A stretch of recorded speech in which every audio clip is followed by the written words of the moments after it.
The Dragon Cries by request. Let's go.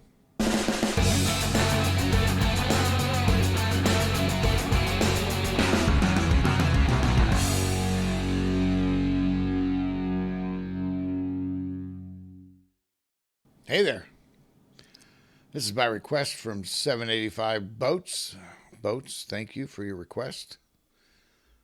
This is The Dragon Cries, the official music video. Let's give this a listen.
Okay, that was awesome. I love that song. Absolutely. So, I want to show you something here. I want to show you a different song. The same song is a different song. When I was looking through my options on this song, I came across this. So this is from the Irving Plaza in New York City, and I want you to listen to this.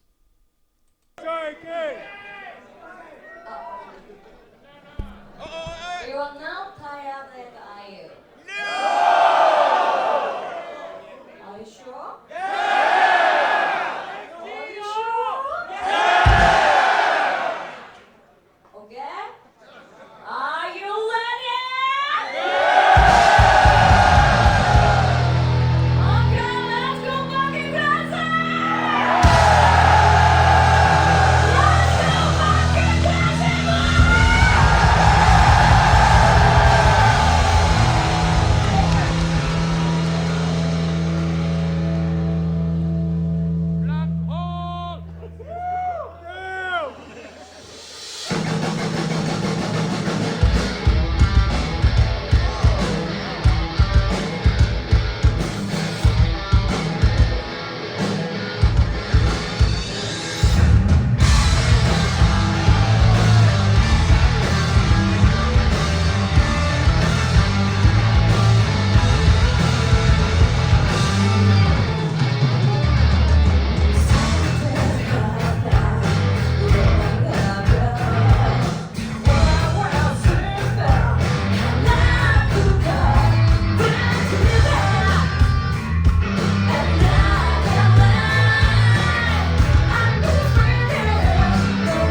Okay, so what do you see there? What do you hear? What's the difference between these two recordings besides the quality's not so hot in this second one? But it's okay. You can still hear what's happening. You can still hear what's going on to make the point. This song here, right here, the first one we listened to is a 21st century hard rock, very hard rock song. The second one here, live, would have been at home at Woodstock. I say that because when you take out the, triple and quadruple tracks on Psyche's voice, and when you get rid of the high production quality and you narrow the scope of the song down to the raw 4 instruments and 2 vocals, you get this. You get what was written. Now, I'm not saying there's anything wrong with upping production quality. Everybody does it. That's what you should do because you're reaching. You want that song to reach further than you're able to perform it in a live atmosphere. But when you're performing it in a live atmosphere, that is a way to look at a band and go, wow, they really are that great. Because this song stands alone without any production enhancements is what I'm trying to get at. So it becomes a different song to me because it's got more of a raw edge. The hard rock does not come through as much because it's not as guitar heavy as it is in the studio. Now this may sound like a small point, and maybe it is, but it's what struck me on this song. So when they open this song, okay, see what they're doing there. They're gathering themselves for this song. Do they do that at every song? I don't know. But I would say probably in some fashion they do. But this is very deliberate. This is giving the crowd time to settle. They're about to hit you in the face.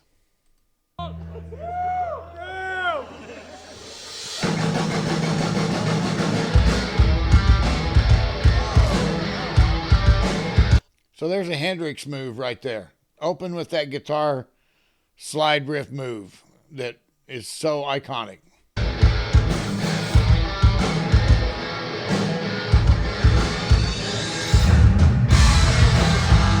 And then the band drops in and gives you all this thunder. But it's not like it was in the studio production, see? So, and what I mean by that is the intent is different. It sounds different to me. So here we go with the studio intent.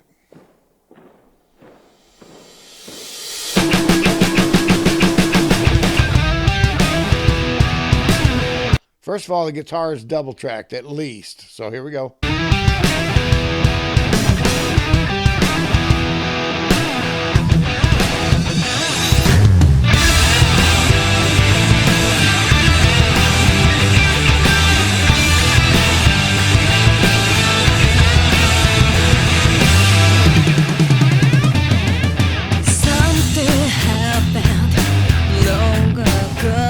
Okay, so let's take Maid out of that nightclub we just watched them in and put them on a gigantic stage.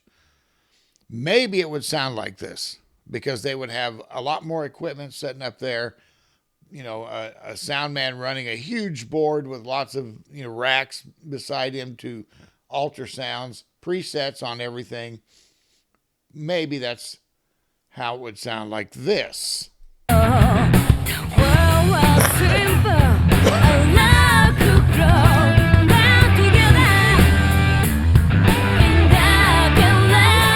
Great separation on everything. Misa's bass it was almost like it was by itself there for 5 seconds, 3 seconds, whatever that was. Every vocal out front, but you still feel like the guitars are all over this song.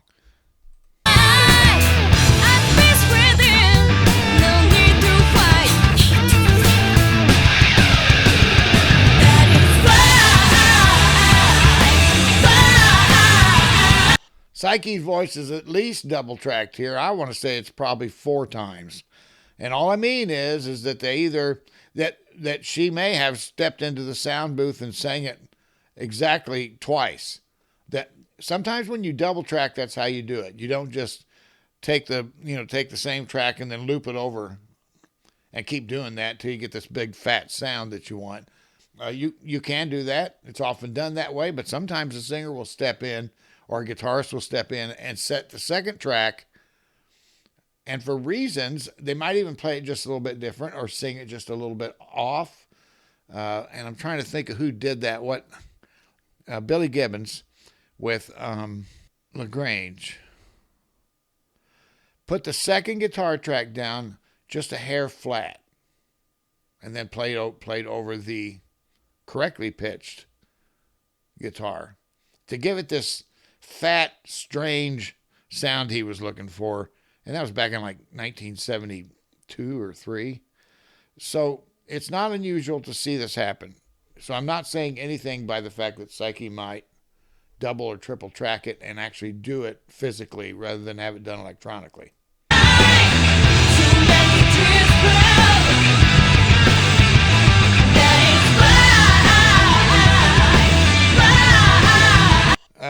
Nice and smooth. Everything is super smooth.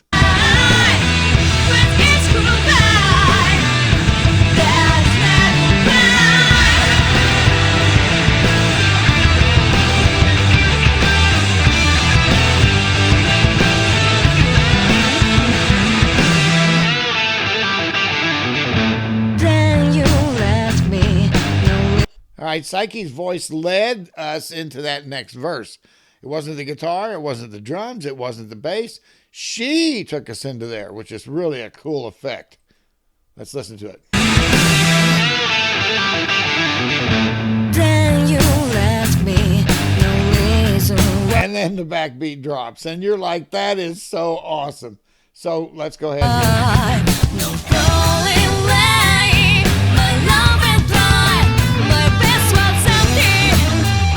Psyche is absolutely standing out in this song, whether it's this version or the live one we watched. She's just absolutely crushed. This is Grace Slick level performance. Janis Joplin level performance. I'm not saying the sound's the same. I'm saying that type of just absolutely commanding the song.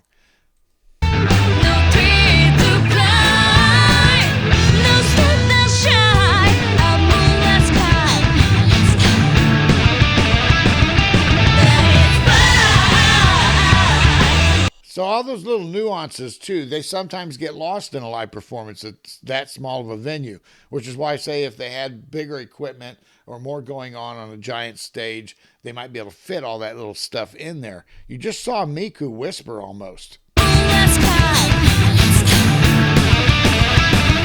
Did you catch that? So you're not going to hear that in that other live one. She may do it, but you're not going to hear it.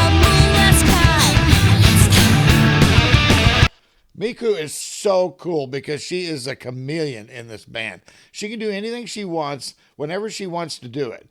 Whether it's backing up on the guitar, stepping in for a lead fill, doing backup vocals, or stepping forward and carrying the vocals all by herself. If it has to be done, Miku's like, I'm here, I can do this. You know, she's a Swiss Army knife of band Maid.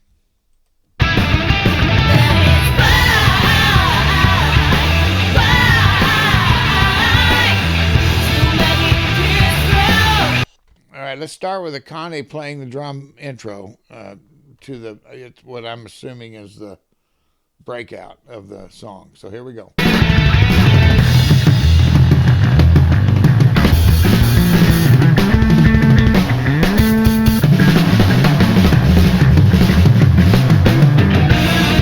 Her and Misa are just playing there. They are just, it's recess time. Everybody's out on the playground. We got our instruments. Let's just go.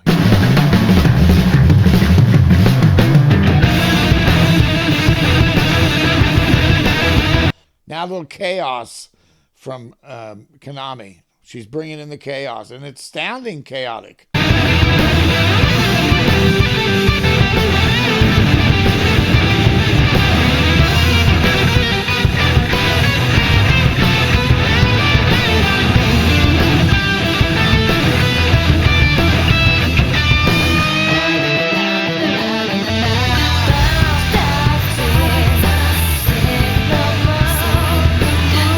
All that little back and forth there vocally would be hard to pitch in a small live nightclub.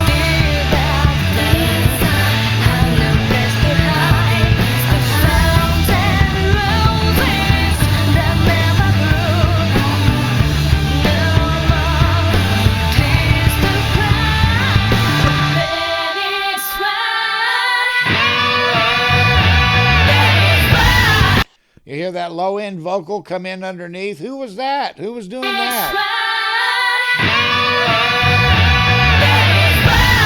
Okay, so what do you got there? Is that synth? Is that somebody else's voice? Is that Psyche coming in underneath there as a track? You're not going to get that live either.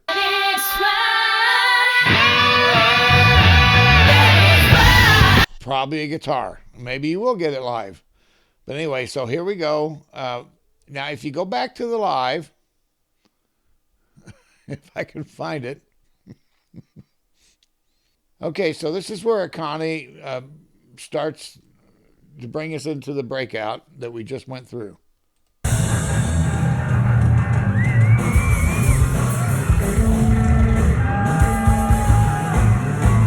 But because of the nature of the venue, it's Misa who stands out in the breakout. But you remember when you watched the production video, it was Connie that really stood out, and Misa joined in, and they went on recess.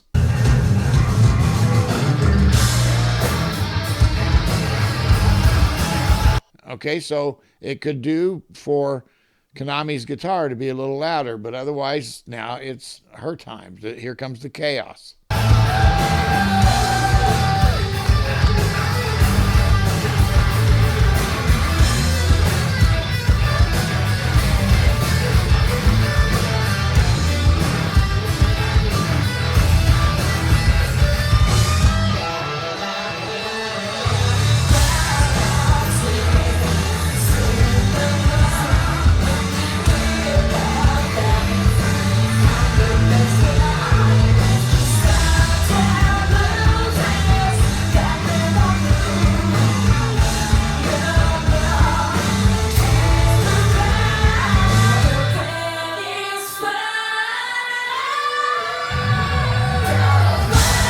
So Konami did that.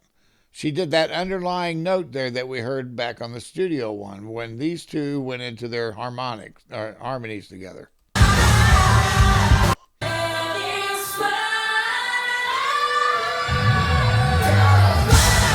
Okay, catch that? So that's how they're compensating. That's compensating, but it's not much of a trade-off. It's pretty good. It's exactly what you would expect to be done right here.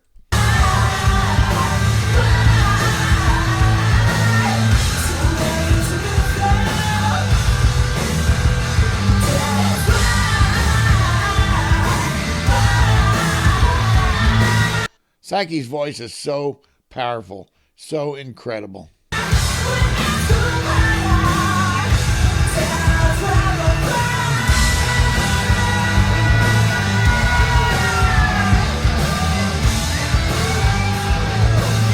So again, what we're seeing here too is the groove. This is what matters with Maid. This is what makes Maid stand out, a cut above most of the other songwriters on the planet.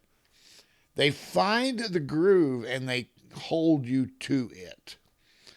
Right here, you're hearing it. And anytime that they get to a place where they're not sure what... Let me rephrase this. Anytime they get to a place where doing one thing or the other is a coin toss, they can always fall back on the groove and do whichever they want, which allows them to give you a different face on the same song. Now, I'm overstating this, but the reason I am is I'm sure people, if you've not done this, if you've not been in the studio with a song and listened to it, because the first time I ever heard one of my songs get mixed in a professional studio, I can remember I looked at the engineer while it was playing, and I mean, I wasn't 30 seconds into it, and I looked at him and said, "Is that really us?" Because it's that different. It's that astonishing. And the temptation is to look at something like that when you're in the studio and go, wow, I want to sound like that live too. But Bandmate doesn't worry about that, because Bandmate says when we write a song, we write it live. And whatever you do with it in the studio, we'll go out and we'll give a faithful retelling of it, but it's going to work no matter what we do, because we have the groove and we have the audacity to just bring in whatever we want to bring in from the kitchen. I mean, if this needs a ladle, or if that needs a strainer, or if that needs a whisk, that's what we're throwing in there. If we think that's the right thing to go in, we're going to put it in. And as this thing develops, as this song is played time and again live, it will be a different song 4 years down the road. But it will still always have the groove. See what I mean? So here's this song.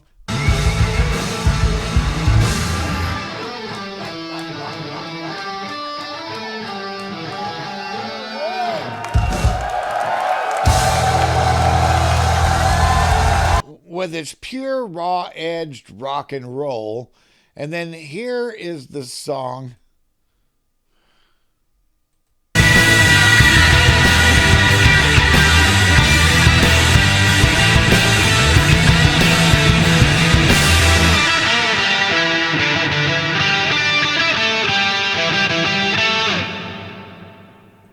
Did you hear all that delay, all that production, all of that quality just laid in because an engineer is sitting back there and going, how do you want this to sound? I'm sure that Bandmate is at the point in their career where an engineer just doesn't look at them, or even a producer doesn't say, this is how it's going to sound.